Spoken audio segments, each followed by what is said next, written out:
Salam komunikasi harmoni. Perkenalkan, nama saya Egita Octavia. Saya mahasiswi dari Universitas Cyber Asia dalam program studi PJJ Komunikasi. Video ini dibuat untuk memenuhi ujian tengah semester pengantar Corporate Komunikasi dengan dosen pengampu Ibu Rosana SSMIKOM AMIPR CPS. Mohon disimak untuk videonya. Sekarang saya ingin menjelaskan definisi dari corporate komunikasi, yaitu adalah fungsi strategis perusahaan untuk mengolah semua pesan yang dikirim ke audiens internal dan eksternal, bertujuan membangun citra positif, reputasi, kepercayaan, dan memastikan pesan perusahaan konsisten melalui berbagai saluran seperti media sosial, siaran pers, email, dan acara. Nah, kalau sekarang dari segi perspektif, dalam perspektif organisasi, komunikasi tidak hanya berfungsi menyampaikan pesan, tetapi juga menjadi mekanisme yang menghubungkan struktur, budaya, dan pola kerja antar divisi sehingga seluruh elemen berjalan selaras menuju tujuan bersama. Pada perspektif manajerial, komunikasi diposisikan sebagai alat koordinasi strategis yang menentukan kualitas pengambilan keputusan, instruksi, dan umpan balik. Hanya dapat dipahami secara tepat ketika proses komunikasi berlangsung efektif. Sementara itu, dari perspektif publik, komunikasi perusahaan menjadi saluran utama dalam membentuk pemahaman mengenai identitas, nilai, serta kontribusi perusahaan terhadap masyarakat. Keterpaduan ketiga perspektif tersebut menunjukkan bahwa komunikasi perusahaan memiliki kedudukan strategis yang menentukan arah stabilitas dan legitimasi operasional perusahaan. Misalnya, perusahaan yang menerapkan sistem pelaporan internal berbasis digital akan lebih cepat menyelesaikan hambatan produksi karena informasi mengalir secara struktur dan transparan. Selanjutnya ada fungsi atau peran corporate komunikasi, yaitu mengelola reputasi dan citra perusahaan dengan memastikan pesan yang disampaikan ke publik dan karyawan konsisten, jelas, serta selaras dengan tujuan bisnis, mencakup manajemen media, komunikasi krisis, branding, dan hubungan pemangku kepentingan untuk membangun kepercayaan dan mendukung kesuksesan jangka panjang perusahaan.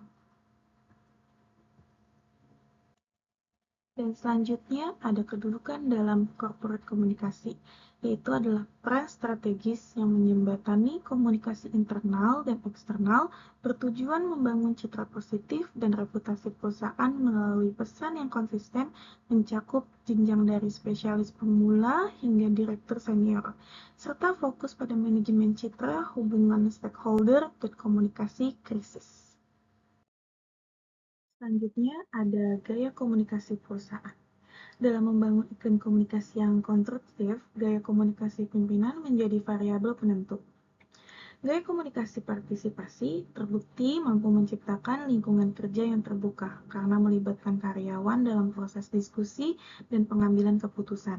Sebagai contoh, seorang pimpinan divisi layanan pelanggan mengadakan rapat mingguan untuk mendengarkan keluhan teknis dari staf lapangan dan menjadikannya dasar perbaikan sistem. Selain itu, ada gaya komunikasi sportif, diperlukan untuk menciptakan rasa aman dan kepercayaan. Contoh, pemimpin yang memberikan dukungan emosional dan tidak menyalahkan secara agresif mampu membangun keberanian karyawan untuk berinisiatif. Misalnya, ketika tim pemasaran gagal mencapai target bulanan, atasan memberikan evaluasi konstruktif tanpa mempermalukan karyawan sehingga mereka termotivasi memperbaiki strategi.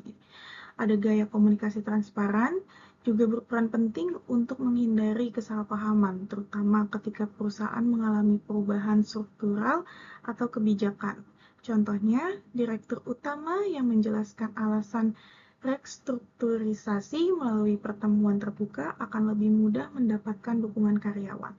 Selain itu, ada gaya persuasif, digunakan untuk mendorong penerimaan terhadap inovasi. Contohnya, pemimpin yang memaparkan manfaat dan risiko suatu proyek berdasarkan data empiris akan lebih mudah membangun komitmen seluruh tim. Sekarang ada urgensi dalam membangun relasi dengan customer dan government. Hubungan antara perusahaan dengan customer dan government memiliki urgensi strategis karena kedua belah pihak mempengaruhi keberlangsungan operasional. Customer merupakan penentu keberhasilan pasar. Oleh karena itu, membangun hubungan melalui layanan responsif, saluran aduan, survei kepuasan, dan program loyalitas menjadi langkah penting.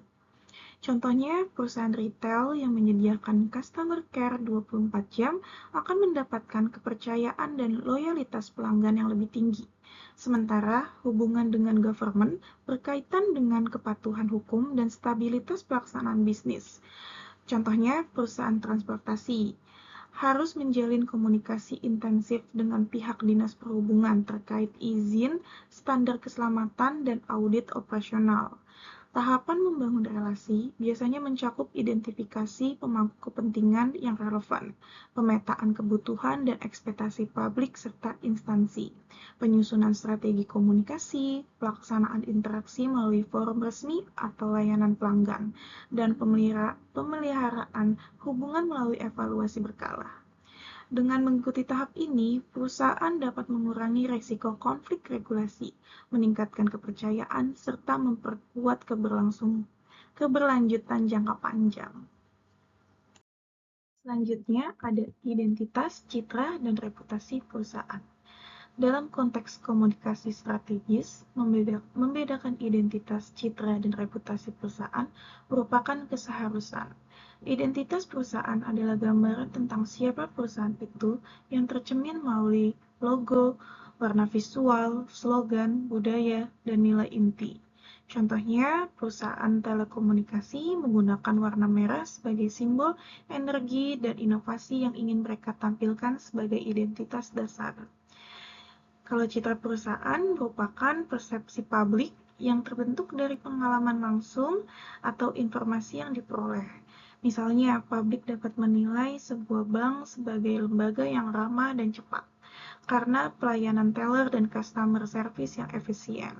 Sementara itu, reputasi merupakan akumulasi penilaian jangka panjang terhadap konsistensi perilaku perusahaan yang dinilai stabil, kredibel, dan dapat dipercaya. Contohnya, perusahaan farmasi yang selama bertahun-tahun mematuhi standar produksi dan selalu menanggapi isu kesehatan dengan profesional akan memperoleh reputasi kuat dalam bidang keamanan obat.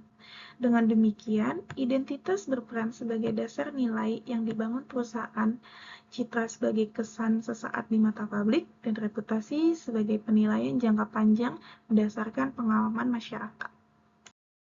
Selanjutnya, ada konflik perusahaan pemerintah dan non-pemerintah.